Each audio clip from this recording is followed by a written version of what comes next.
Let me try this again. We are back, everyone. Welcome to a miracle of a community that cares.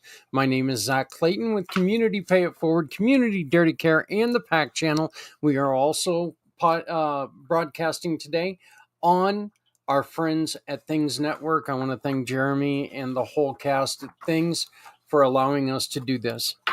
One of the reasons why we're doing this, and this is going to be a pretty heavy hour, couple hours, I'm sorry. One of the reasons why we're doing this is because we want to educate and we want to make sure that people understand that even though this is a season of joy, there's a lot of pain this time of year. Hence, that's the reason why we're doing this. So we can remember that there are people who are really hurting right now, and maybe we can find a way to help them recover, help them find a way that they can celebrate or something that they can celebrate, help them to move forward in their own life while we make sure that we don't fix them or that we have to make sure that we accept their pain, because their pain is not, it's something that we may not understand, but that doesn't mean that it's not real. So this first segment, one of the things that we were trying to do is get people to talk about their holiday celebrations. Unfortunately, there were not a lot of takers for it for this year, so I'm just going to go through a list, and this is a pretty extensive list, but I will guarantee you this is not everything. Okay, so if we missed anything, please don't get mad at us. Help us. Help us by next year either being a guest or come on come on the show and talk about your holiday, or you can just write us an email, send us the information, and by golly, next year we will include this information. We want people to understand your holiday, your family's holiday, how you celebrate. This is very important to us. Very important to us. We want to make sure that we understand how everyone celebrates, what they celebrate, and why it's important for them culturally, personally, religiously. I want to know these things. It's extremely important to me. So if we missed something, please contact us. All my information is in the scroll at the very bottom of the page. All you have to do is take and scan that, or you can take and scan this QR code right here, and not that one. Sorry, this one right here. And if you scan this QR code, it'll go to my for my card, which is my digital business card. For my card is one of our wonderful Community Pay It Forward giving partners. Anytime that you order your digital business card, you can donate to a cause you support. So we're going to start off with the most celebrated one. And of course, that is Christmas Day. It's always celebrated on December 25th. The historical background: it is a Christian holiday. First recorded celebration of Christmas dates back to 336 CE. And yes, I am going to be culturally proper here. So, CE, during the Roman Empire, by Constantine. Many people don't know this, but Constantine was the emperor that switched, that really made that push to switch the Romans from paganism to Christianity. A Christian convert. And yeah, he played a huge role in institutionalizing the celebration. The date was chosen to coincide with the existing pagan festivals such as Saturnalia and Sol Invictus, making it easier for pagans to adopt Christianity. I also think it has a little to do with, if you want someone to shut up about something, you put something else in its place. Percentage of global celebrations, approximately 31% of the world's population identifies as Christian, and many non-Christians also participate in secular Christmas traditions. The significance of Christmas is it celebrates the birth of Jesus Christ, believed to be the Son of God in Christian theology. It also represents love, salvation, and fulfillment of a divine prophecy. Again, keywords there: love,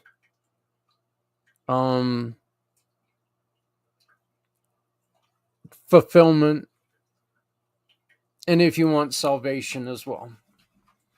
I would also, the most important aspects for Christians, attending church services is a huge part of Christmas.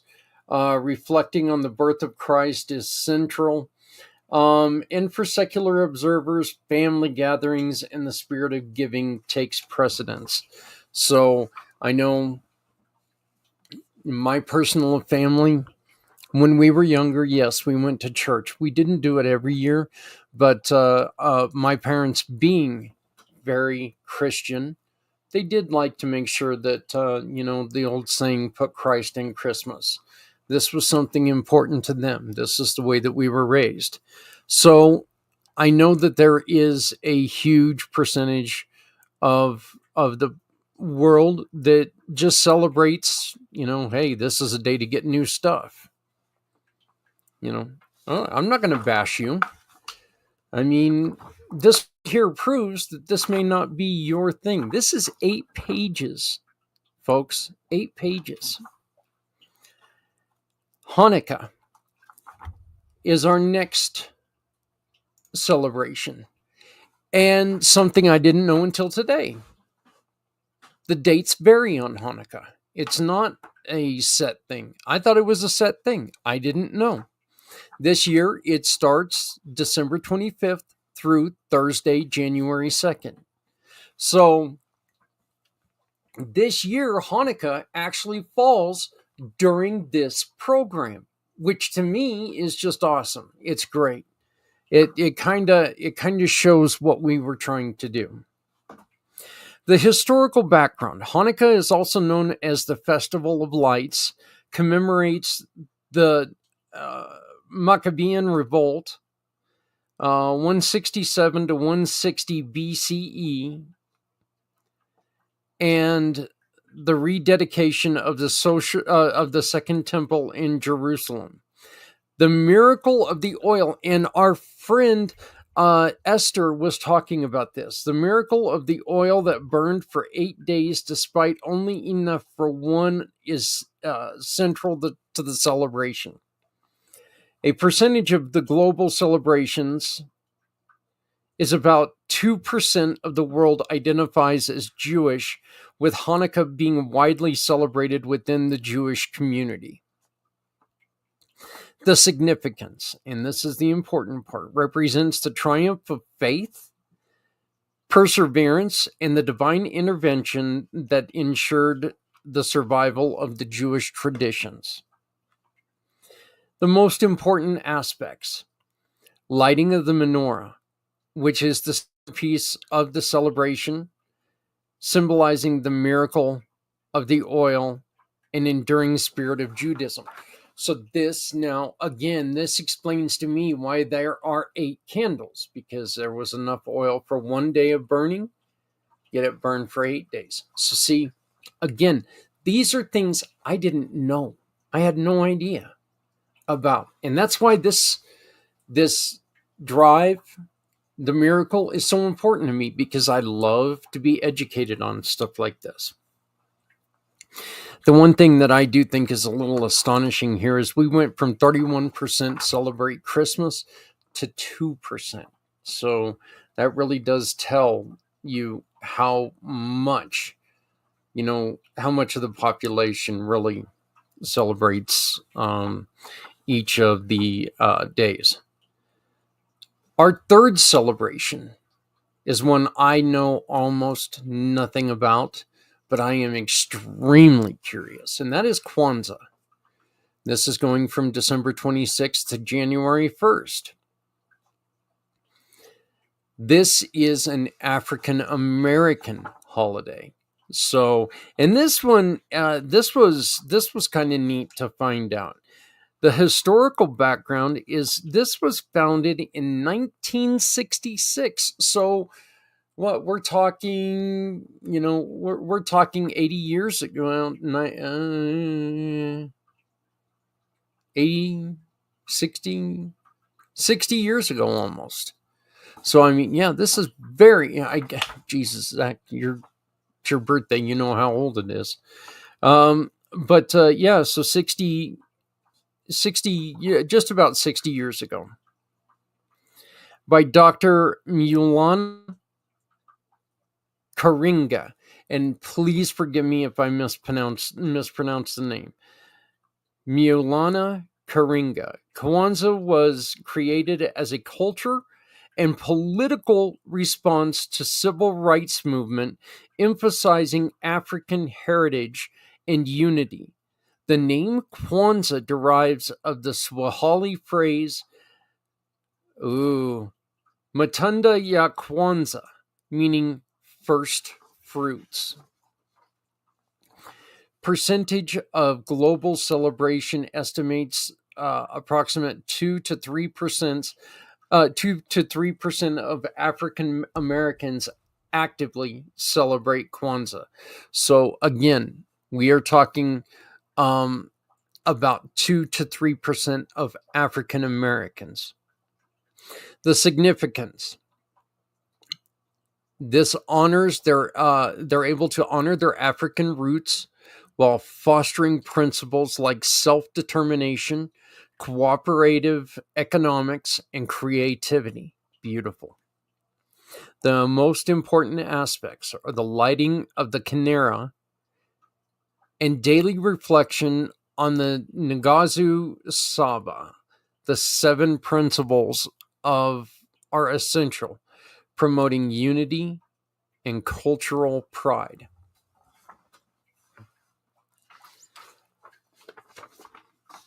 Again, something I know very, very little about, but it is really neat seeing that they are, that is there for them and for their culture. I cannot wait to learn more about this. If you are Jewish and would like to join us next year, please hook back up with me so we can have you on to talk about this next year. If you celebrate Kwanzaa, I would love to talk to you. I would love to learn more. If you celebrate Yule, which happens December 21st through January 1st. Yule is a pagan or a neo-pagan Germanic or Norse roots. So this is one of those that was celebrated by the Norse or the Vikings and the barbarian Germanic tribes. Yule predates Christianity and was observed by ancient German and Norse peoples to honor the winter solstice. The festival marked by the return of the longer days and the rebirth of the sun. Traditions such as the Yule log and feasting have influenced the modern Christmas practices. Percentage of global celebrants. While the exact numbers are hard to determine, Yule is celebrated by many Wiccans, neo-pagans, and followers of reconstructed Germanic religions. Significance symbolizes the cycle of life, death, and rebirth, connecting people to natural rhythms. The most important aspects are burning the Yule log and celebrating the solstice are key rituals, representing light to overcome darkness. The one thing about this, and this is something that I've studied quite, it interests me. It really, really interests me, and I've always found this so very fascinating. But it is funny to me how many stories appear in all these different religions, as they were talking about. We as families have taken away the feasting and the remembering and stuff like that from Yule. So this is something that we've mixed into the Christianity practice of Christmas. In almost all religions from the beginning, there was always a giant flood or a story of a David and Goliath type of story.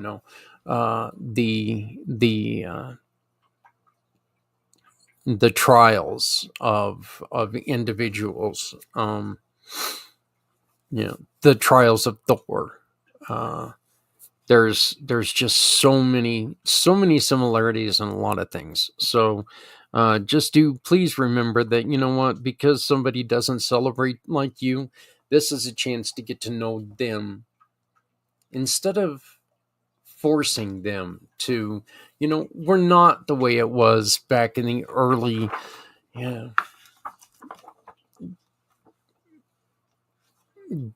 days of civilization. We do have room for more than one religion.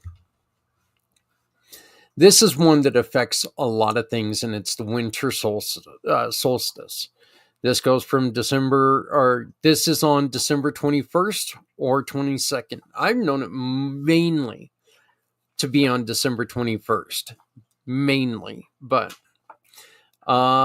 this is an astronomical celebration. Again, this isn't something that was celebrated by religion. This was celebrated by everyone. It's not even really a celebration. This is a new beginning.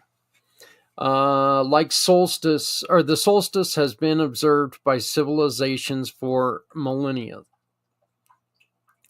with structures like Stonehenge, Newgrange, aligning to mark this event. Ancient Romans celebrated with Saturnalia, which we will be talking about, and Native American cultures also held solstice ceremonies. This is observed globally through specific ceremonies, and now, though these specific ceremonies are now less common, I really hope that actually stops and that comes back a little bit. The significance marks the shortest day of the year in the Northern Hemisphere and return of longer days, symbolizing renewal and hope. The most important aspects are recognizing the transition in nature and celebrating new beginnings through feasts, storytelling, and rituals. So this is a beginning. That was just the first 5.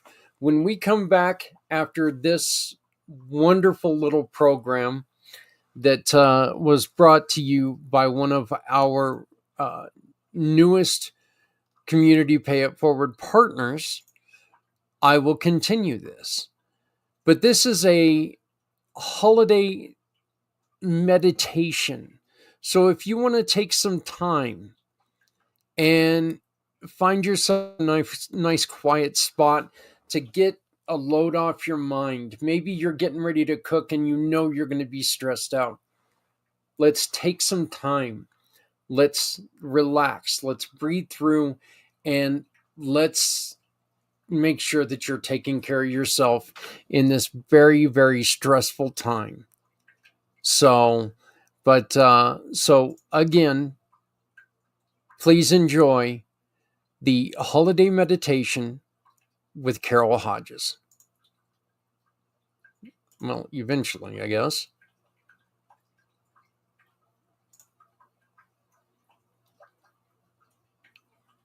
Here we go.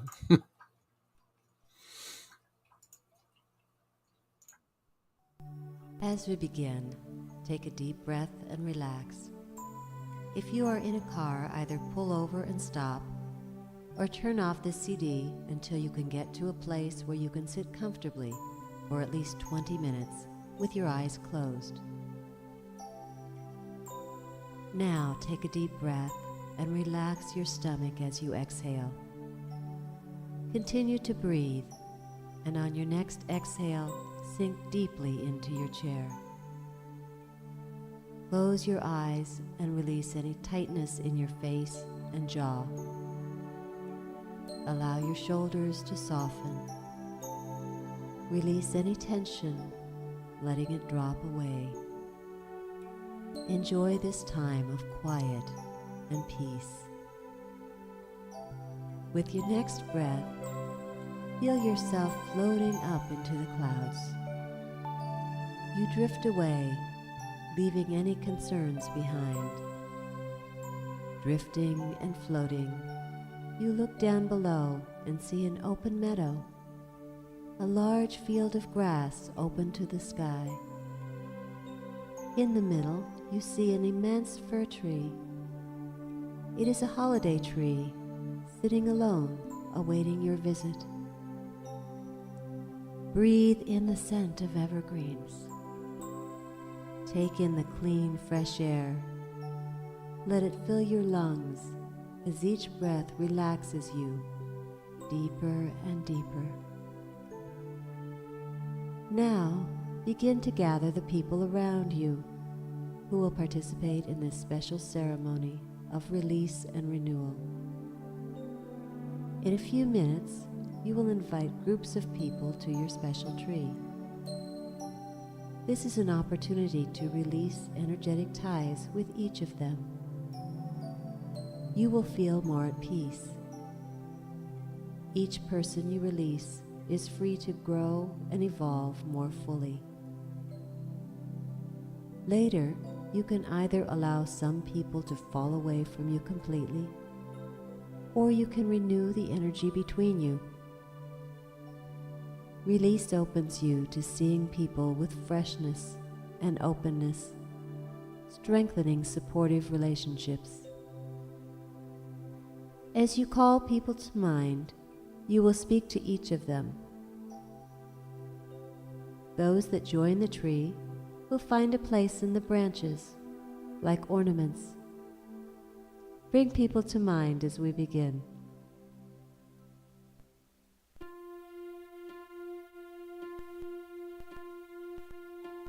First, invite exes to come to the tree. Ex-husbands or wives, ex-boyfriends or girlfriends. As they arrive, ask each one of them, "Do you fully support my magnificence and the direction I'm taking in my personal evolution?" If they say yes, you may let them go or ask them to stay. If they say no, definitely have them stay. Now invite childhood and school friends to come. Bring them gently into the branches and ask, "Do you support my magnificence and the direction I'm taking in my personal evolution?" If they say yes, you may choose to have them stay or allow them to leave. If they say no, then absolutely have them stay. Remember, you can reconnect with anyone easily just by thinking of them. Continue to breathe deeply. Invite your friends to come. As they float into the branches, ask, "Do you fully support my magnificence and the direction of my personal evolution?" If yes, you may ask them to stay or allow them to go. But if they say no, absolutely have them stay. Now, remember work associates. Invite co-workers and employees. Ask each of them, do you fully support my magnificence and the direction of my personal evolution? If they say yes, you choose whether they stay. If they say no, absolutely have them stay. Invite your clients, people you serve. If you are a teacher, invite your students. See them join the branches and ask, do you support my magnificence and the direction of my personal evolution? If yes, they may stay. If they say no, definitely have them stay. Invite bosses or anyone who has ever acted like a boss. Ask each of them, do you support my magnificence and the direction of my personal evolution? If yes, choose whether they stay. If no, absolutely have them stay. Invite your teachers and those who have taught you in any way. Ask them, do you support my magnificence and my personal evolution? If they say no, definitely have them stay. Take another deep breath. Invite extended family, cousins, aunts, uncles, and their families. Ask each of them, do you fully support my magnificence and the direction I'm taking in my personal evolution? If they say yes, they may stay. If they say no, definitely have them stay. Invite your siblings, brothers, sisters, anyone who has acted like a brother or sister. Do you fully support my magnificence and my personal evolution? If yes, decide whether they will stay. If no, positively have them stay, knowing that you can reconnect whenever you want. Invite children. Your children, even if they are grown. Children you know. They may be special to you in some way. Ask them, do you completely support my magnificence and the direction of my personal evolution? If they say yes, then you decide whether or not they will stay. If no, absolutely have them stay. Invite grandparents and anyone who has acted like a grandparent. Whether they are alive or have passed, they are here now. Ask them the question. Let them take a place in the tree. Now your parents and anyone who has acted like a parent. See them. Ask, do you fully support my magnificence and the direction I'm taking in my personal evolution. If they say no, absolutely have them stay. Invite your partner, your husband, your wife, your intimate partner. Do you fully support my magnificence and the direction I'm taking in my personal evolution? Have your partner stay to open your heart in a new way. Invite anyone else who should be here, asking, do you support my magnificence and my personal evolution? Gently invite yourself to sit at the top of the tree. Why not?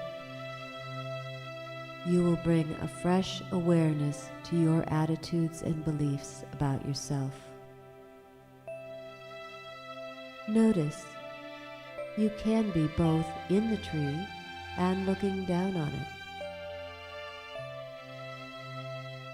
Looking at the many ornaments in the tree below, you become aware of the thin, wispy cords that come from each person in the tree and attach to you. These spider-webby umbilical cords are the energetic ties. They were created as you interact with others. You can clearly see the web of energetic ties below. In a moment, you will have a conversation with all the people in the tree. What you will say is something like this: I forgive you. Do you forgive me?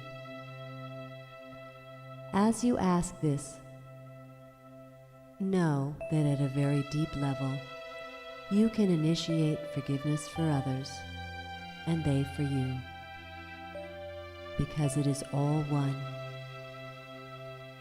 You are really only forgiving a part of yourself. Now it is time to start. Speak to each person in your tree. I forgive you. Do you forgive me?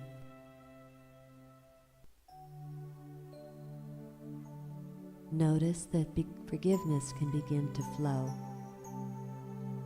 perhaps slowly at first, and then more easily. Notice that you can both give and receive forgiveness. Understand that you are only forgiving a part of yourself. Know that you can do this now, forgiving and being forgiven,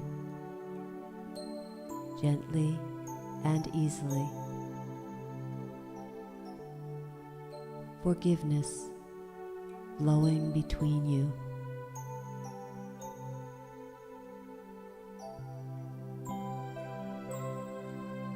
Now begin to see a ball of light glowing above your head. The light becomes brighter and more brilliant, coming ever closer. As the huge ball of light floats right above your head, you feel calmness and warmth. Your crown chakra opens to receive. The light becomes liquid, flowing in a constant stream to every part of your body. passing through your forehead, throat, heart, solar plexus, sexual organs, down your thighs and to your feet. You feel the warm, flowing light, infinite source of love, truth, healing. Every cell of your body fills with a calm sense that you are fully and completely loved. The power of spirit is complete in you. Light flows freely within you, comforting and soothing. So much liquid light fills you. You cannot hold it all. It overflows down the energetic ties to every person on the tree. Infinite love and light reaches from you to every person below. And as you bask in the warmth of love, inspiration, and healing, you notice how good it feels to share your light. You continue to be filled with flowing light as each of the people below glow ever more brightly with love and light and healing, until everyone is filled with the incredible healing light flowing through you. In this moment of completion, it is time to release the energetic ties. Up and to your right, you see large steel blades appear. These blades have a special purpose. They will sever your energetic ties. And as you watch, the blades zoom in, and in a single stroke, they sever the ties between you and everyone on the tree. The sight below is incredibly beautiful. As energetic ties drop, every person below illuminates the tree with their individual beauty and light. You pull any dangling ties into yourself and become whole. Then, to your amazement, all of the people below begin to float away. You have given them freedom to grow and develop in their own way. Around the tree, they become fireflies, drifting and darting as they fly away. Breathe in the beauty as the individual lights move around the tree and slowly disappear.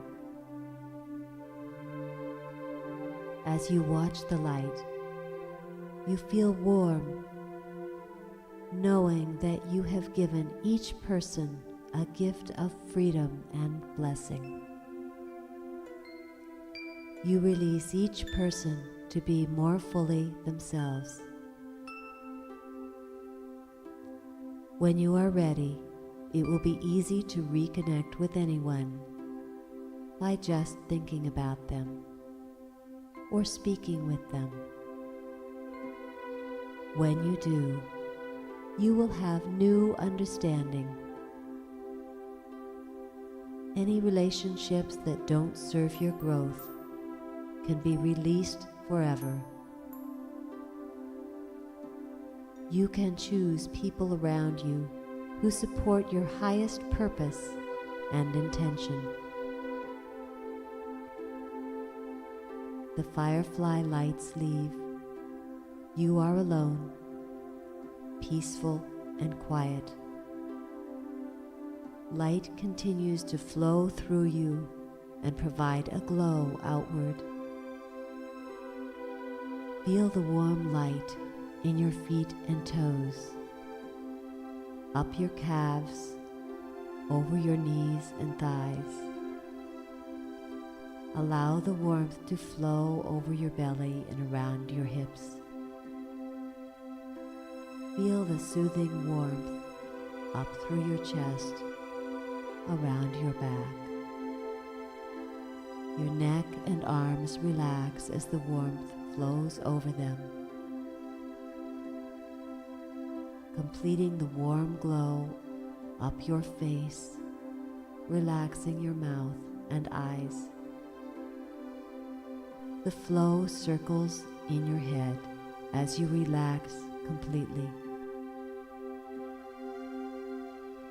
Magically, light flows from your head to your toes, filling you with wholeness, healing, and love. You reverberate with changing color, shimmering and flowing. You are open to wonder, connected to all that has changed within you. As you breathe, you feel the light pulse through you, energizing every cell. This warmth and light is yours to keep now in the holiday season and throughout the year. When you are ready, float back to present time, knowing you can celebrate the holidays with a new sense of freedom and clarity. You may find that you attract more supportive people in your life. You continue to grow and evolve in the fullness of spirit. Namaste.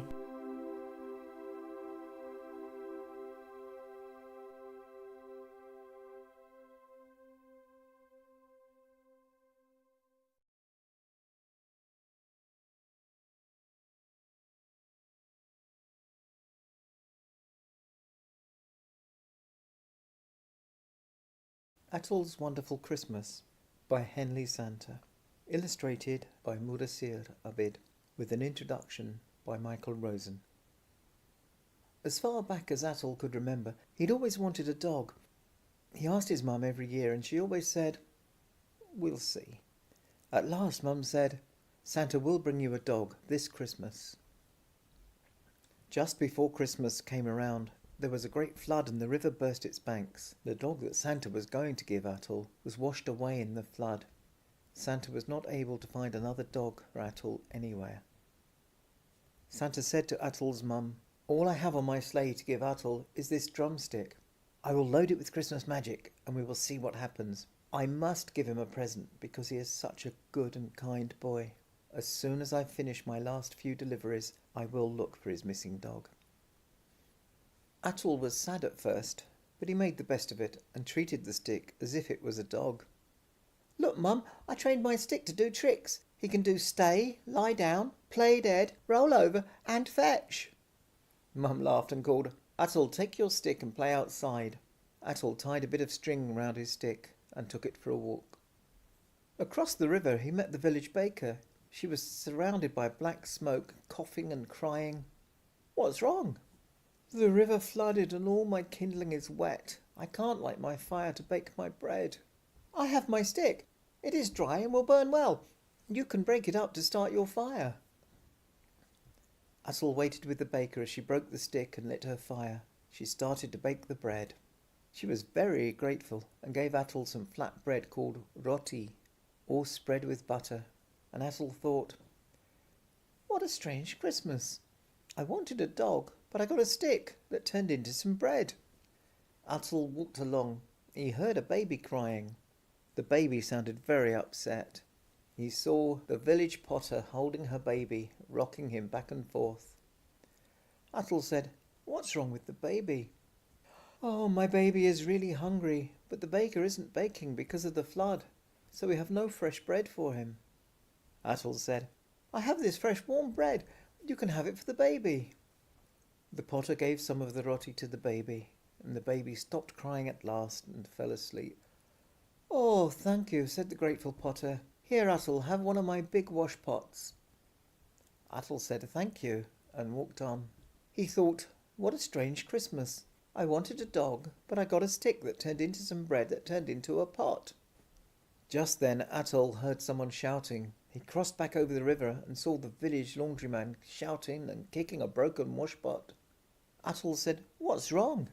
The laundryman said, "I left my washpot near the river last night. The flood has smashed it on the rocks and broken it. I can't do the laundry." Atul said, "I have this big washpot. You can have it." The laundryman said that would be marvellous and thanked Atul. Then he said, "Atul, I have this coat that nobody has collected. You must have it." He gave Atul a warm coat. Atul thought to himself, what a strange Christmas.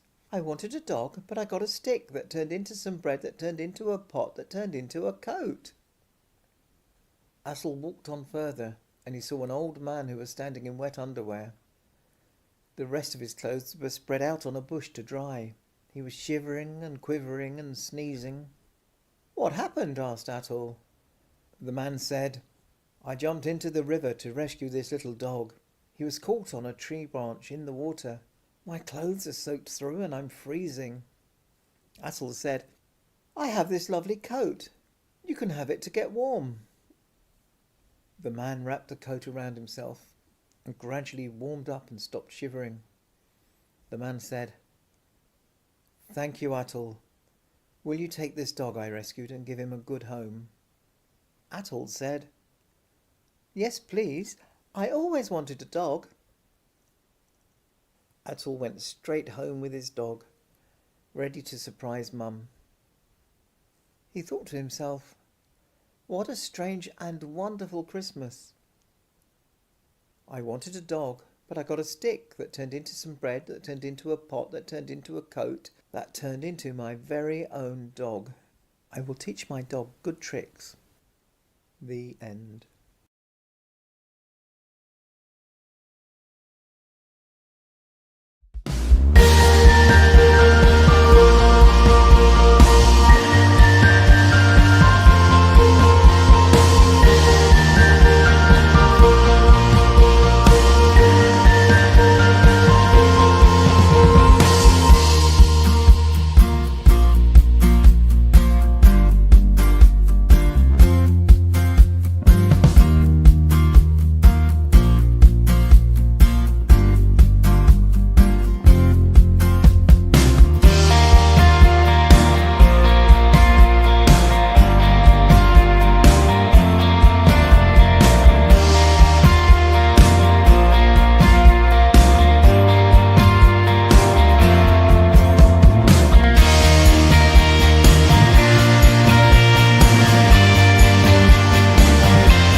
That truly is a wonderful story. That is my friend Santa, the Hensley Santa from over in the UK. Just one of the gentlemen who is helping us out with this. You know, Santa took a break from his world travels to read a couple stories for us. So you're going to hear one more story while Santa is over Hensley. In the UK, he stopped to record a couple with me. So you're going to hear those. And then you're going to hear from another Santa that is right here when he was right here in the US. And he stopped and took and recorded a couple stories for us. We're going to be playing those a little bit later on. So kids, I really hope that you can take and tell mom and dad that you want to watch and as Santa Claus reads his stories, and then And then remember, here in a couple hours, we're going to replay Maggie van Galen as she reads The Banana Tree, which was her book, her first book, right here. And the author of this book, which is the first in the series of The Adventures of Kino and Ernest, was the first thing that we got to do on the first hour of the event. We are now entering into hour number 4. So I welcome you to a community. A miracle of a community that cares. If you would like to learn more about what we're doing this year, leading up to next year, because this will happen again next year, and we would love to have you on board. Please scan this QR code and you can see what's going on. If you'd like to participate, we would love to have you. No better time to get prepared than starting right now as we continue to go on, to move on through this show and to educate and bring people together. We left off with the winter solstice last hour, learning a little bit about what is going on in the world and what people are celebrating and what it's about. We talked about Christmas. We talked about Hanukkah, Kwanzaa, Yule, and the winter solstice. Next up, we have Bodhi Day, which was celebrated on December 8th. This is a Buddhist religion, Bodhi Day. The historical background, this day commemorates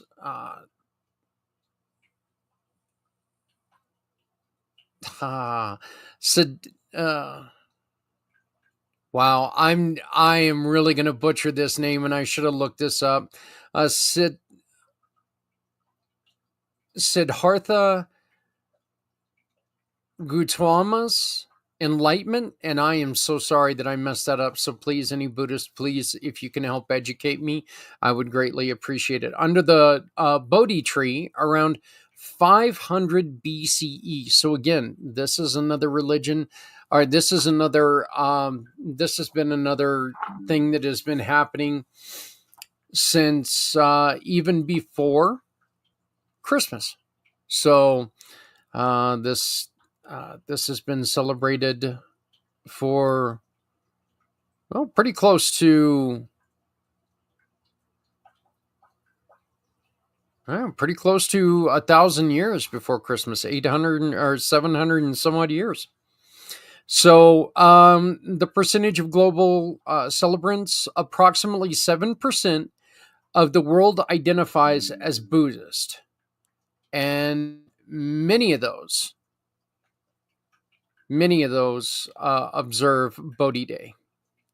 Significance represents awakening, wisdom, and the realization of the life's truths. Okay? The most important aspects of Bodhi Day are meditating on Buddha's teachings and the importance of compassion and mindfulness. So this actually, and believe it or not, I did not plan this out. I had no idea that was what this was about. I didn't really have time to take and look over my information before that happened. But you can go back for the last 25 minutes and watch Carole's meditation, and maybe that'll help you. I don't know if you're like me, but I am terrible at non-meditated or non-guided meditation. I have to have somebody walking me through meditation. And then if it gets to where you have to do chants or any of that stuff, or any I consider it like self-idolization, I'm no good at that. I just, look, I can relax and not talk about me. I don't want to talk about me. I want to relax my mind. And when I talk about me, I get a little frustrated. Even here now, I'm feeling, ugh. So maybe next year On Bodhi Day, which again, just so where'd it go? On the 7th of December, 8th of December. I'm sorry about that. Maybe you can take and get with us, and we can get you that recorded message from Carole. But don't wait until then. Make sure you go back and listen to that, because it is relaxing and it will help you get through some of the last minute things that you have to get done. December 6th is St. Nicholas Day, and this is a European Christian holiday. St. Nicholas was the 4th century bishop in Myra, modern-day Turkey, known for his generosity and miracles. His legend inspired the modern-day Santa Claus traditions. I remember watching something on the Discovery Channel the other day where they were talking about there was a family who couldn't eat, and he threw money through their window, and that brought up the whole chimney thing to where he, that's what inspired that, him coming through the home and dropping money through a window. So but yeah, many of his stories about generosity and some of the great things that he did for the people in his community, that he's the reason why we've got Saint Nick, ergo the gentleman who just told our story a minute ago.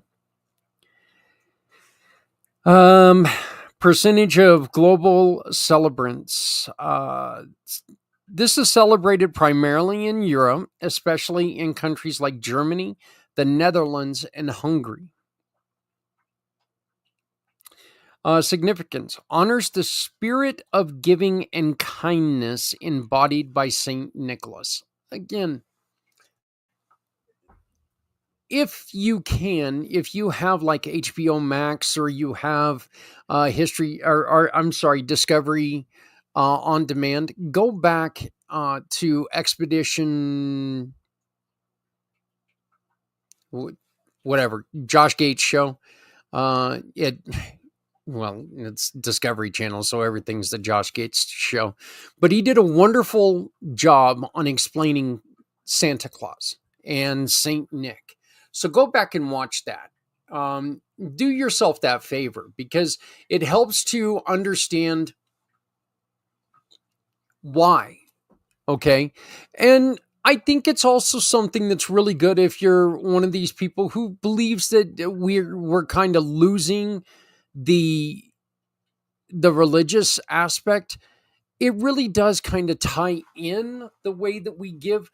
Look, I understand what you're saying about that. I'm never going to be one that's going to throw more religion at anything.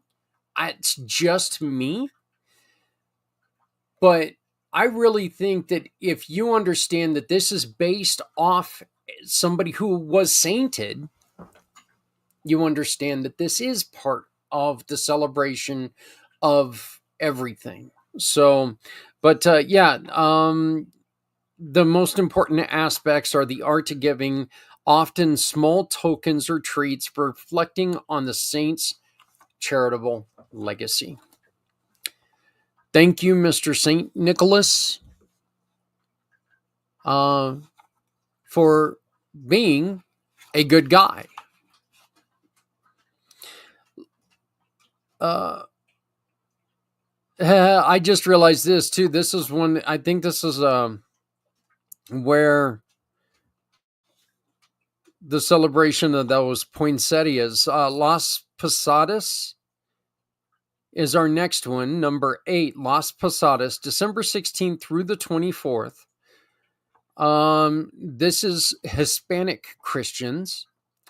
The historical background originating in 16th century Mexico. Las Posadas reenacts Mary and Joseph's journey to Bethlehem. The tradition was introduced by Spanish missionaries. Percentage of global celebrants. predominantly observed in Mexico and Latin America, with growing popularity in the U.S. Hispanic communities. So that is great, because we're finally finding one that's growing. So this is one that more people are finding, that are learning more about. And that's really what, again, that's what we want to do. We want to know why somebody celebrates the way they do. We don't want to discount the way that they learn things. So Las Posadas is growing in the world, and especially here in the US. The significance is it reinforces the themes of hospitality, faith, and perseverance. Again, no room at the inn.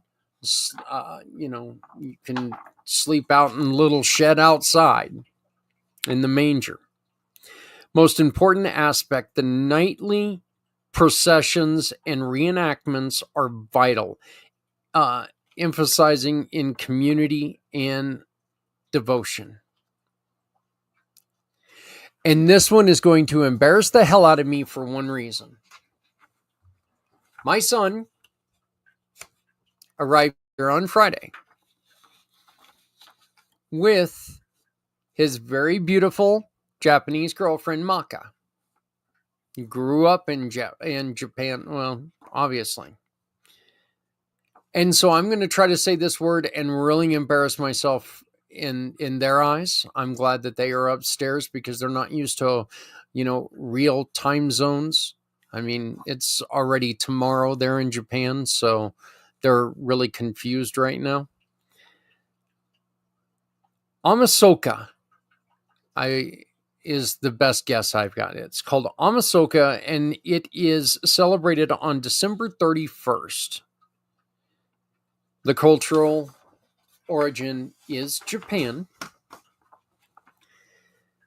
Rooted in Shinto and Buddhist practices, Amasoka focuses on purification and renewal to welcome the new year. The traditional dates back centuries. Again, one that's very old. Percentage of global celebrants, while primarily observed in Japan, Japanese communities worldwide participate in this. The significance, it represents the transition from old to new, cleansing oneself of past negativity. Boy, we all need to celebrate this one right now. The most important aspects are cleaning and the symbolic act of eating tashikoshi soba to ensure longevity and prosperity. Okay, let me look this up right now. Where'd you go? OSH.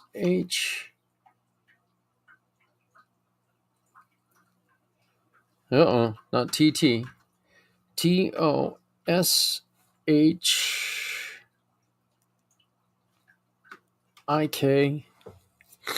And if this says bleach, I'm going to not be happy. Okay, here we go. Tashikoshi soba is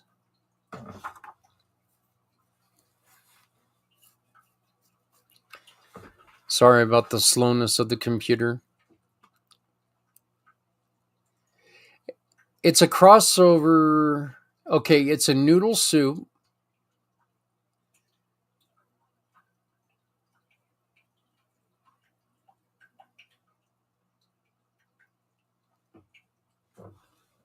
And this is according to Wikipedia.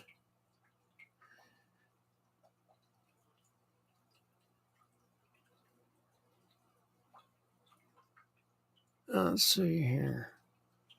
I'm trying to find all of the recipes.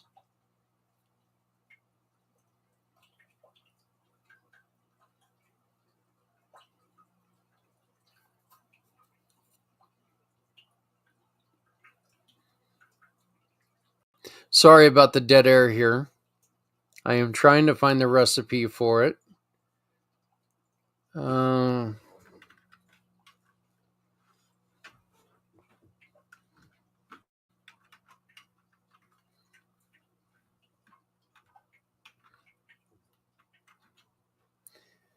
look at that right there. Okay, the recipe for Toshikoshi soba. Yep, I already don't like it. It is Japanese, and it does concern fish, so I already don't like it.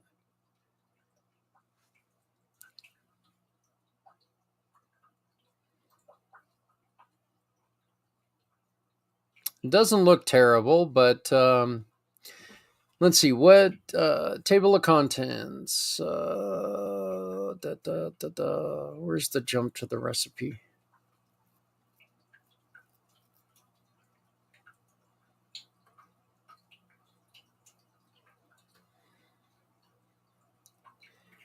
Easy Japanese cooking. I don't think there's such a thing as easy Japanese cooking.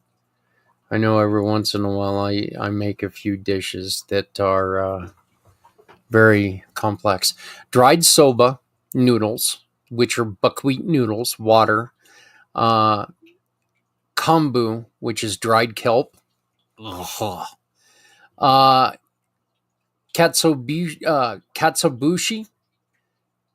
which are dried bonito flakes.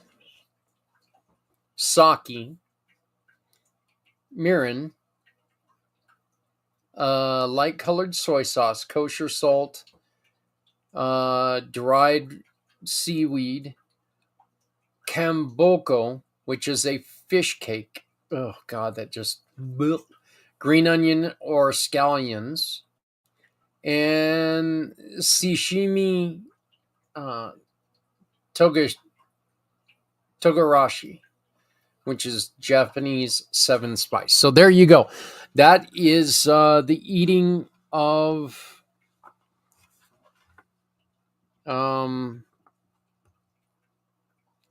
Toshikoshi soba. So sorry about the dead air there. You know what? I was just interested because, like I said, my son's here with his beautiful girlfriend. Her I guess it's her second time in the United States, but it's first time ever here in Colorado. So she's just a wonderful person so far. You know, she struggles a little bit with her language, but she knows Japanese, which means she's a hell of a lot smarter than we are. I don't think you understand how many different dialects there are in the Japanese speech. I know my son went to college for it, and he's still got certain dialects that he has no idea what they're saying. So, and I don't know. We have accents. They have dialects. So, yeah. Our next is Festivus. This is a secular or one that's pop culture. Okay, December 23rd. So guess what? As I am recording, it is Festivus. The historical background is this was first introduced in 1997 episode of Seinfeld. Go figure. Festivus humorously critiques the commercialization of holidays. Interesting. So I'm already kind of over Festivus. Percentage of global observers celebrated by fans of Seinfeld and as a quirky alternative tradition. Significance challenges traditional holiday norms, focusing on simplicity and humor. The most important aspect, the airing of grievances and light-hearted commercial spirit. Or communal spirit. Sorry, communal spirit. Sounds like one hell of a day today. So, I got to go to the store later on, so I'm looking forward to everybody who's celebrating Festivus. Boxing Day. This is one that I watch a lot of Canadian television because I watch a lot of hockey. So I hear quite a bit about Boxing Day, but I have no idea what it is. So this is great. December 26th. Cultural origin, British or the Commonwealth, which is, of course, Canada. And historical background, dating back to the 19th century, Boxing Day originally involved giving alms and gifts to the less fortunate. I already love Boxing Day. A percentage of global celebrants observed in the UK, Canada, Australia, and other Commonwealth nations. Excuse me. Significance is highlights generosity and leisure after Christmas. Most important aspect, giving to those in need and enjoying time with family and friends. I love Boxing Day. Boxing Day might be my new favorite holiday. We might have to start celebrating it here in Colorado. So, Saturnalia, December 17th through 23rd. So today, again, as I am recording, this is the last day of Saturnalia. This is the the Roman pagan celebration. Celebrated in ancient Rome to honor Saturn, the god of agriculture. Saturnalia includes feasts, gift giving, and reversing social roles. It influenced many Christmas cultures or Christmas customs. Percentage of global observers, historically now celebrated by modern pagans and history enthusiasts. The significance is it symbolizes abundance, equality, and renewal. And the most important aspects of Saturnalia are the communal feasting, the spirit of equality that were central to Saturnalia. So, yeah, that, that right there, they were celebrating to try to get better crops for the year, so what a wonderful, wonderful day. Now, when I get back from this next video, what we're going to do is we're going to talk a little bit about New Year's and the celebration of this will strictly be the our Americanized New Year, and it's actually not just Americanized New Year. It's all over the world, but it is the New Year's that we celebrate on December 31st on to December 1st. Our next story is one that really brings to light why we're doing what we're doing.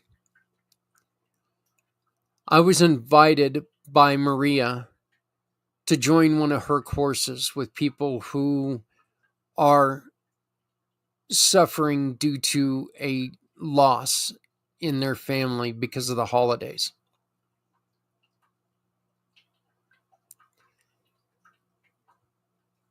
And it hurt to watch all of these great people in this much pain.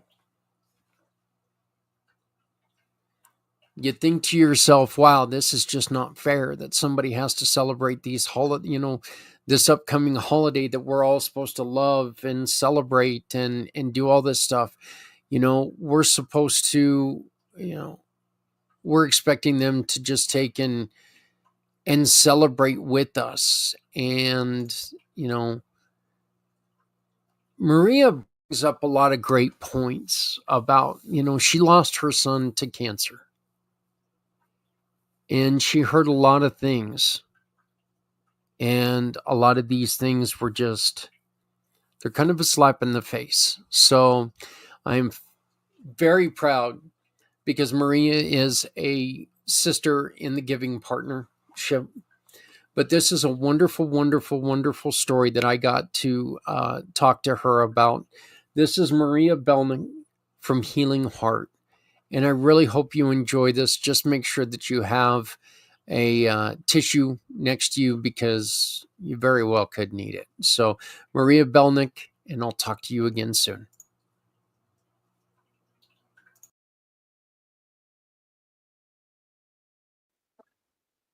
One of the reasons why we're doing this program here today, A Miracle of a Community That Cares, is because this is a very hard month for some people. My next guest knows how hard these seasons can be for people. She experienced this firsthand. She experienced a lot of tragedy in a little amount of time. And I'm not trying to laugh at that like I'm downplaying it. It's just, it's amazing her story, how strong she had to be to stand up and continue. Maria from Healing Heart, how are you doing? Oh, thank you so much, Zach. It's always an honor to be on your show and to talk, of course, about my favorite topic.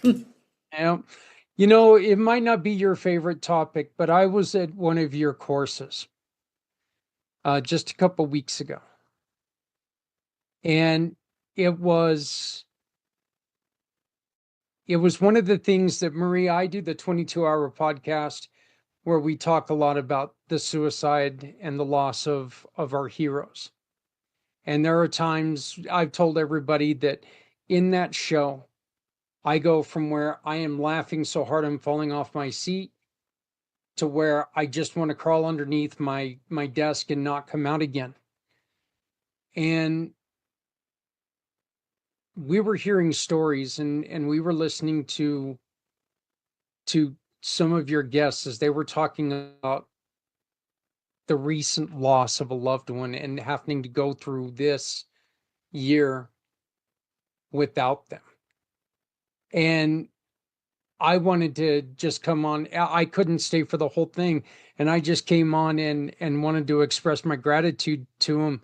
And I felt like I had a frog the size of Chicago in my throat. It was mind blowing how wonderful you put that together and how much you were helping those ladies. Can you tell people about your story and what led to this wonderful program that you've put together? Oh, thank you so much, Zach. And as you said, when we're in the muck, when my son had passed away many years ago, and you're in the muck, you don't see what's possible. You basically are in this heartache or whatever challenges that we're facing, and we feel that this is going to be our life forever. And we never see a way out of it.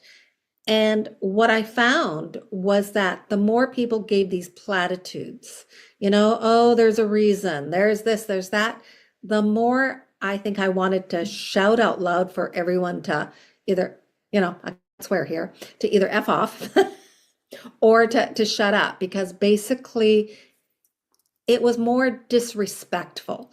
And what I was discovering is that the more people gave these platitudes, the more disrespected I felt.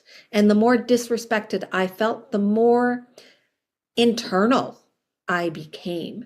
And I think a lot of people go through that where we internalize about our self-identity, our self-worth, and we become almost a shell of ourselves. I mean, that's what I had come. And it was only when I kind of figured out, because of my grief, that it wasn't going anywhere. that it was going to stay with me. Yeah. And that was when it almost felt like this burden had been lifted off my shoulders. It's not to say that life became any easier or anything like that. It's just this freedom that you get saying, I don't have to hide anymore from my feelings, from what I'm thinking. And if the people around me don't get it, it's not my problem anymore. It's theirs, right? Because we're all dealing with challenges that we have in life. And one of the questions that you're really talking about is when people come up to you and they've got the attitude of, oh, are you still on this? Or, when are you going to get over this? And it's just an insensitive question. I'm pretty sure that people don't come up to you very often. I'm going to say very often because we know that there are certain people out there who just have no boundaries, and they don't mean it as in an insult to you. It's just kind of one of those things that, you blurt out and you're like going, wow, I really could have handled that differently. But it's one of those questions that is asked of you that you're like, wow, you're a jerk. How could you ask me that? Because you're talking about the loss of a loved one. There is, as you said, there's no getting over that. I know one of my very best friends in the world, John Vogels. He talks about how after the loss of his son, Bladen, at 3 years old, Bladen would be 12 now. And John talks about it as, I still wake up every morning with the worst case of heartburn I've ever had. My heart still hurts every day. You're never going to get over it. Mm-hmm. And that's exactly why I called it healing heart, because our hearts, I mean, they're not broken in the sense of, because our hearts do not look like the heart shapes that we constantly draw or what. So they're not in actual fact broken. We feel broken. And in healing our heart isn't about getting over anything. It's not getting over the death of someone, and it's not forgetting anyone. It's remembering with love and acknowledging the sorrow and the pain that we feel and turning that into sometimes a purpose. And I know people like to use the word meaning, but meaning doesn't mean there's a meaning behind it of, oh, there's a meaning of why this happened. There's a meaning of, it's not. It's about finding meaning within your own self of how to make those memories and the life that they impacted. How do we make that mean something to us without forgetting that they existed? Because I think a lot of times what I always say in grief, and this is what the world doesn't understand, is that when they're telling you to move on, get over it, as a griever, it feels like, I can never forget. Why are you asking me to forget? So there's that struggle. And yet we forget that they existed, or the other people kind of don't. As a griever, we never forget. And so it's carrying them with us, because as long as we live, they're here with us. And as you said, as your friend, when he shares his son's name, that's what we're supposed to do. I mean, I share my son, Stefan, his journey, his life, because he was here, he was present. Mm-hmm. And that's what we need to do. And that's what over the holidays, this pain sometimes intensifies. We see the empty chair, we see that empty place setting. We remember who was supposed to be here and isn't. And it's not about how many years have passed, whether it's recent, whether it's 10 years, 20 years, 30 years down the line. They're always remembered.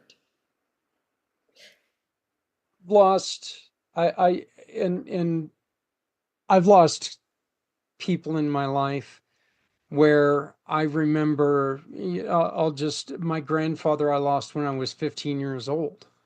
And I still, every time that the holidays come around, I still remember spending holidays with him, the holidays I did get to spend with him or with my grandmother and stuff like that. And that's where my losses are at. And I'm old enough to where, I've learned how to, those losses no longer crush me every year.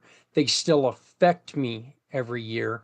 I find more motivation in them now than I did before. It's like I remember how, Mom and Grandpa did this. I think I want to try to do that and carry on that legacy. But that's something that comes with a lot of time. That's something that comes with a lot of personal growth and personal. I don't know if this is the correct way to say this. Please correct me if I'm wrong, but personal acceptance of the situation, not acceptance that they're gone. It's hard to accept that they're gone, but acceptance of your situation. And everyone's going to be different. And that's the thing about grief. Everything's unique. And at any time, you can feel differently. And that's why sometimes I think there's no one, well, there isn't one size fits all. And to put on that expectation and the pressure that someone is supposed to do it one way, or because of the holidays, well, yeah, it's the holidays, so you're supposed to be celebrating. You're supposed to put that smile on. You're supposed to be cheery. No, there are days, I mean, maybe some years you want to go out and put the decorations on.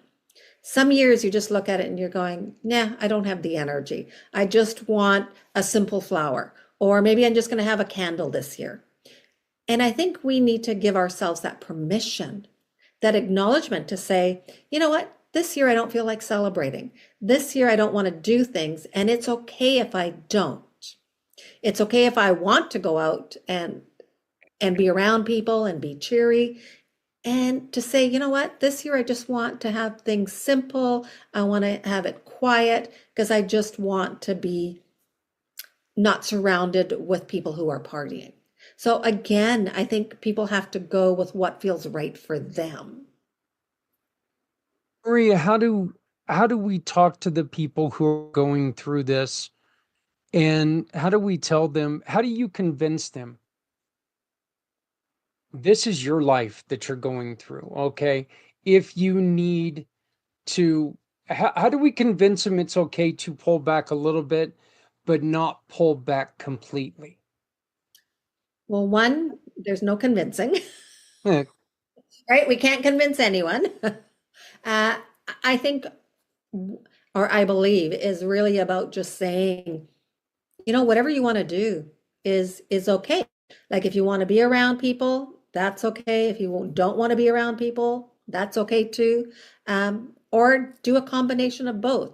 I think a lot of times that expectation either comes from our past or sometimes from what we see on media, like the social media or the movies, where we all think that it's going to be this magical time, and all of a sudden within that time frame, everything just becomes magical and cheery. And then what happens afterwards?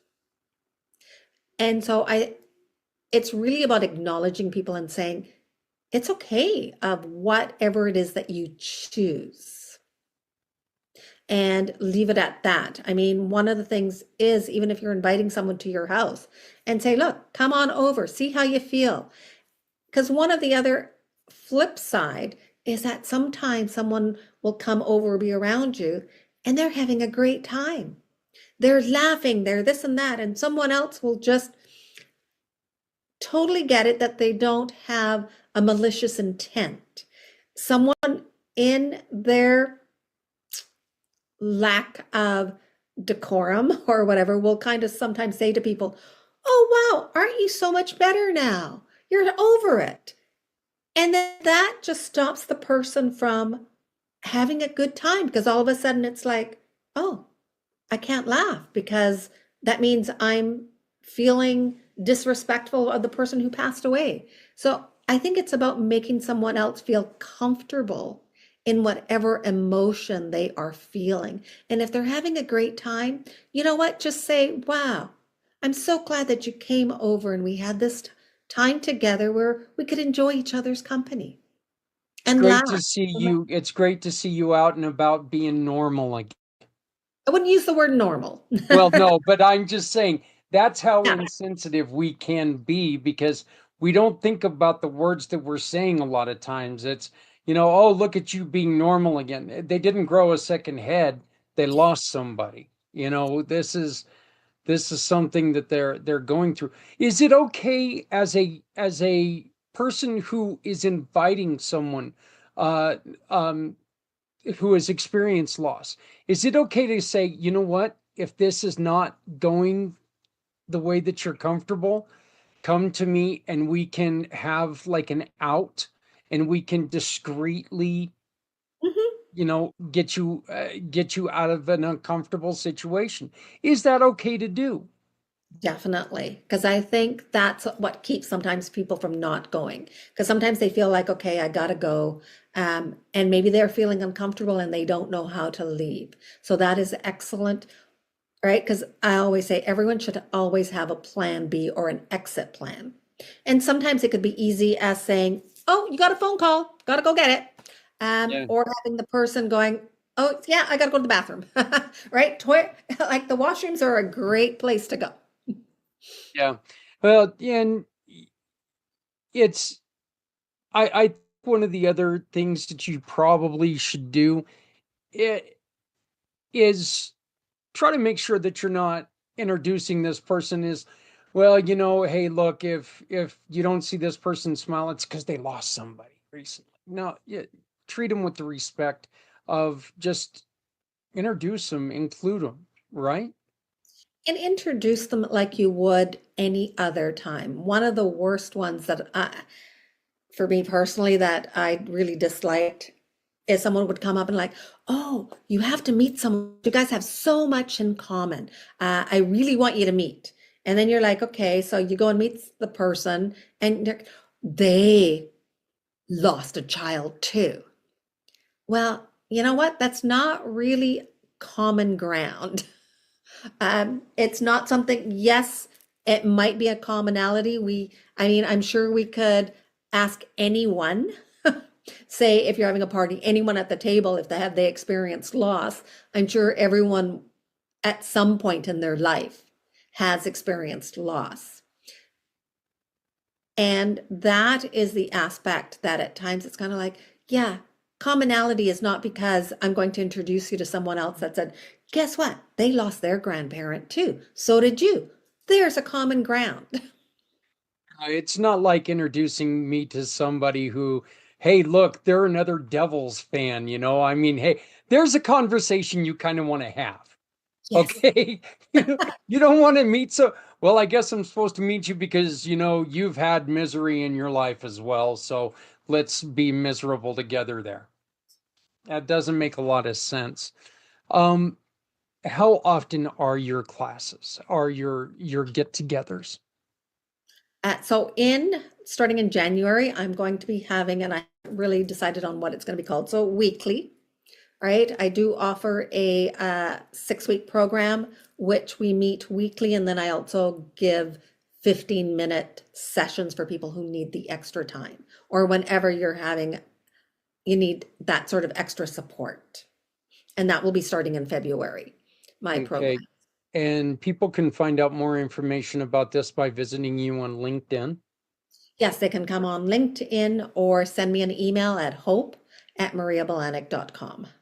Okay. Maria, I want to give you one. I want to give you an opportunity to really tell people about Healing Heart and about what you do. That way, people who are experiencing maybe these difficulties and maybe see you as a way to help them through what they're going through, they can contact you. Can you just give us a little bit on Healing Heart and exactly what you are doing with Healing Heart? Definitely. Thank you so much, Zach. So Healing Heart that I've created comes from the care framework that I've developed. And the care framework is about giving yourself compassion, having acknowledgement and awareness of your emotions and your thoughts. It's also about recognizing and releasing the guilt and the regrets that we carry. And it's also about evolving and empowerment for yourself. And because of this, because a lot of times in grief, we carry so much guilt and regret. There's the sadness and the sorrow. So I want everyone to know I'm not about offering fixing, because you don't need to be fixed because you're not broken. It's meeting you exactly where you are, whether your loss is recent or even if it's been years or decades ago and you do not feel seen and heard, because that's really what grief is about. Grief is about honoring who you are, who you're becoming, and honoring your loss and your loved one, but also to be seen, to be heard. I want to ask you one more question before I let you go. And this was something I just kind of started thinking of. How should somebody who understands that somebody's going through something very painful, how should they introduce you to someone? Say I've got someone in my life who's experiencing loss and having a difficult time with them. The last thing in the world I would want to do is go, you need to talk to Maria. I don't think that would be a great way to approach it. In your opinion, in your experience, and with what you've went through, how can somebody take and say, hey, you know what?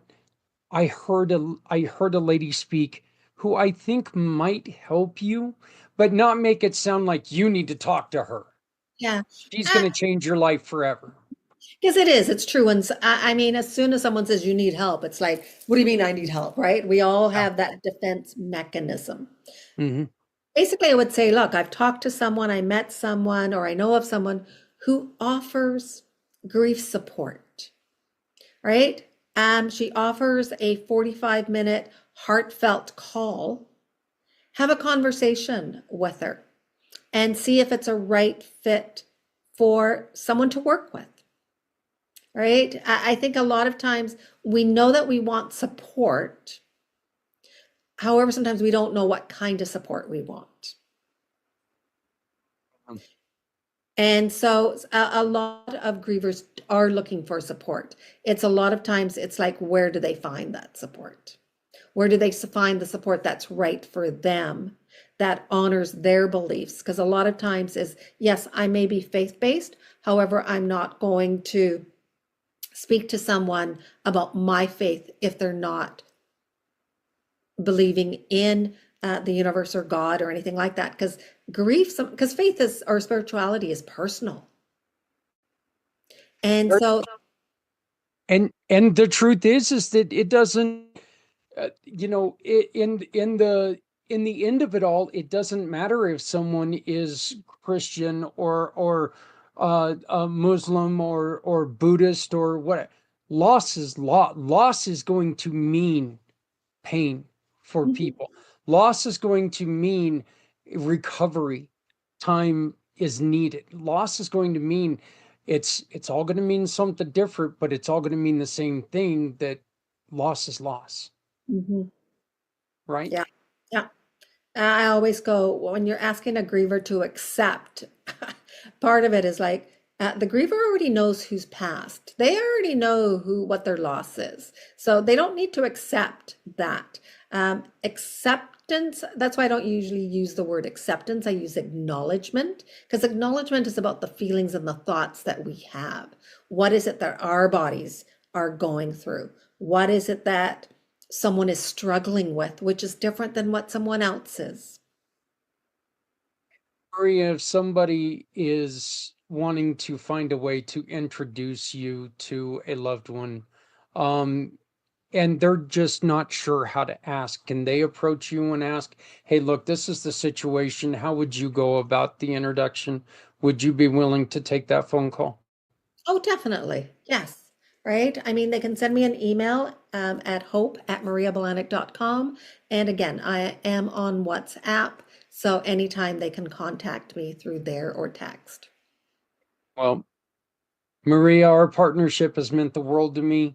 I greatly appreciate everything that you have done, and I appreciate the invitation that really opened my eyes a couple weeks ago. It opened my eyes, but then again, it also closed them because I was crying when I got off, because I couldn't believe the unbelievable amount of love in that room with people who just needed to talk, and they needed to have someone understand what they were going through. And I appreciate you coming on to our event here to talk about something that, it's an unfortunate fact that there are going to be hundreds of thousands of people out there this time of year that are going through this for the very first time or the fifth time. And there's still that fact that they're still looking across at that empty chair. Yeah, yeah. And that's really what everything is about creating that space of love where people can feel comfortable and safe in sharing their vulnerabilities because they know that this space has no judgment. It's judgment free. It's basically to be seen and to be heard and to know that they're not alone, that there's someone there that walks with them. Well, again, I greatly appreciate you joining me. Thank you very much for being open and honest and talking to us about this. Again, this is a perfect place to understand that, look, this is a time of joy. This is a season of joy. This is a season of happiness. But you've got to remember, this is also a time of year that is very, very difficult for people.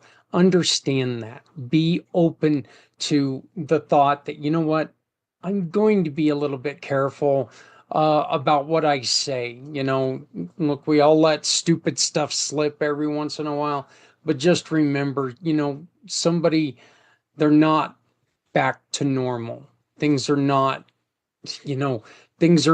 oh, it's good to see everything's better in your life, or you're back to the way you should be. They're where they should be because this is the way they feel. So, but again, Maria, thank you so very much for joining us and being part of the miracle. Thank you, Zach. It's always an honor having a conversation with you. Right. I am very honored to be sitting here with a brand new friend. I've met her at a couple networking events, and she's starting a networking event for everyone out there. That they're going to be releasing the information here pretty soon. It looks like Community Pay It Forward is going to be a huge part of that. But she is here to wish everyone participate in a miracle of the community that cares. So, Holly, I'm leaving it up to you. Oh, thank you, Zach. Yeah, the holiday season used to bring me a lot more joy than it does now. I will tell you that. I still love it, but I miss my kids and grandkids. I don't get to see them as much during the holidays because I moved away from them. But that was my choice. But I do love this season, and I do wish you a happy season. One of the reasons why happy we're holidays, doing this Merry program Christmas, here today, Happy New Year, and just think that this can be the brightest time of your life if you make it that. Search for somebody to serve if that's what you need. If you need somebody to serve you, just ask for that and somebody will show up when needed. So happy Christmas. I hope you have a great new year. Holiday, or Holly, sorry, Holly Holiday. There we go. Holly, would you like to just send a special message to your kids and grandkids? Sure. Yeah. Okay. Shelby, Cheyenne, Zach, Amy, Taylor, Samantha, Alexis. I love you all and your significant others. And then my grandkids. I miss my little Rowan. That would be, I think, going on 18, but he passed away. But we've got Del Rey, Blakey, Henry, Lexi, Channing, and Camden, and Zach, and Melody, Maisie-Ann. And then I have Eva and one I don't know. I don't know if I'll ever get to meet her, but I love her just the same. And hopefully that situation will turn around. But I love you guys. Merry Christmas. Well, I'll tell you, your kids did you quite the favor by, giving them easy names to remember. At least the Zach one did, that's for sure. So well, I heard Zach in there twice. So pretty popular name right now. So, yeah. But anyway, Holly, you're working. Tell everybody what you're doing and how people can get a hold of you, please. So I work at Gateway Canyons Resort and Spa. My direct line is 970-931-2702. if you need a group. However, we are closed for the holidays, so we don't do holiday celebrations here until after April 1st. I do weddings and social gatherings, but if you just would like to celebrate an elopement, something like that as well, I'll help you put that together. But I'm also, like Zak said, putting together a community called People for People, and that is nationwide. And it is about bringing communities together, the supply chain, when you have disasters, knowing where you need to go and how to take care of things. That's I love it. And so if you're looking to get married in a beautiful part in Colorado, the area she's in is just gorgeous, mountainy, just beautiful. So if you're looking to get married in colorful Colorado, what's the phone number one more time? 970-931-2702. Holly, thank you so very much to you and your husband. I wish you a Merry Christmas. To all of your family. I hope that you all get to see this. Your mom can tell you. I'll let her know exactly when this is going to show. You can pop on and see your mom's message to you. So, well, Holly, thank you so very much. Thanks, Zak. Have a great day. You too.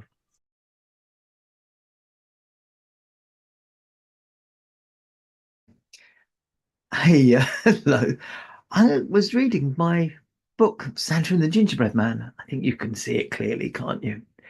What I thought I could do is I'll read the story to you, if I can manage. Here we go. Trouble is, of course, with gloves on, it can be a bit difficult. So here we go. Here's the first picture. Yep. It was Boxing Day, and the children were coming for tea. Granny baked some gingerbread men. They were the children's favourites. As she took them from the oven, one jumped onto the floor and ran out of the kitchen. Now you see, this is where I struggle turning the pages. There we go. Granny shouted, "Stop, stop," and chased him. "Run, run as fast as you can. You can't catch me. I'm the gingerbread man." Granny couldn't catch him. And the gingerbread man ran past a cow, and the cow shouted, "Stop, stop," and chased him. The gingerbread man called, "Run, run as fast as you can. You can't catch me. I'm the gingerbread man." The cow couldn't catch him. The gingerbread man ran past a horse. The horse shouted, "Stop, stop," and chased him. The gingerbread man called, do you know what he called? He called, "Run, run as fast as you can. You can't catch me. I'm the gingerbread man." The horse couldn't catch him. Oop, turned over a lot of pages here. Actually, I think the one was wrong there. There he is. The gingerbread man ran past a dog. The dog shouted, "Stop, stop," and chased him. The gingerbread man called, "Run, run as fast as you can. You can't catch me. I'm the gingerbread man." The dog couldn't catch him. Now, there's where I got out of order. There we are.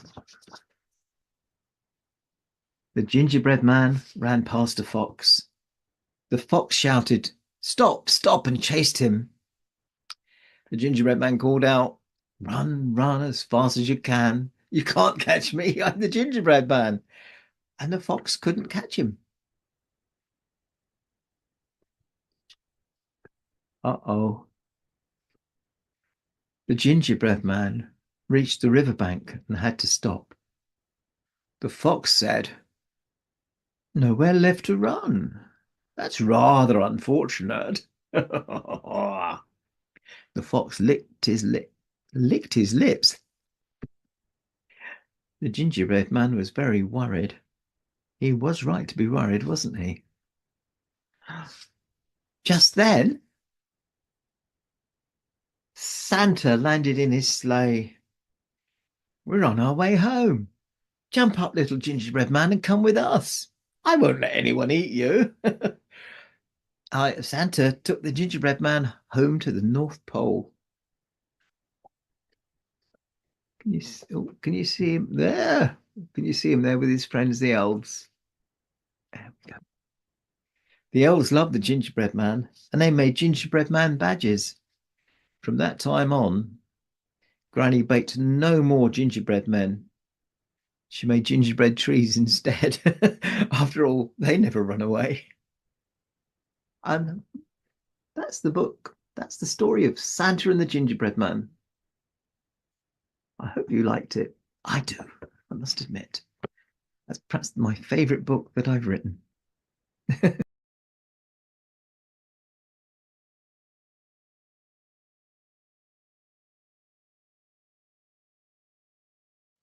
Whoever said ignorance is bliss never ran a business. Did you know the vast majority of businesses don't make their products accessible to people with disabilities? And did you know that the collective buying power of people with disabilities is over $2 trillion? And if you're a business owner, you need to know how to make your business accessible so you're not leaving this money on the table. I want to tell you about my family partners at Real Life Access, who can help you connect with this underserved market. Real Life Access clients experience 3 amazing things. First, a reputation for accessibility that brings customers to your door. Second, a freedom of worry about legal consequences from not being ADA compliant. And third, increased revenue. Real Life Access team members offer common sense accessibility solutions which won't break your budget. These are business people who understand the challenges faced by all small businesses.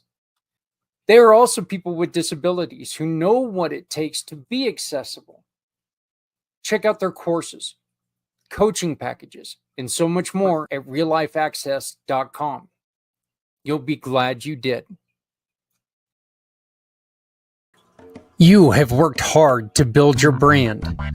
Community Pay It Forward thinks you should be able to build your own profile.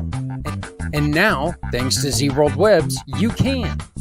Start by scanning this code, choose your package, and share the important information your future clients need in order to find you. Because when they find you, we can help everyone. No one needs to go it alone when we all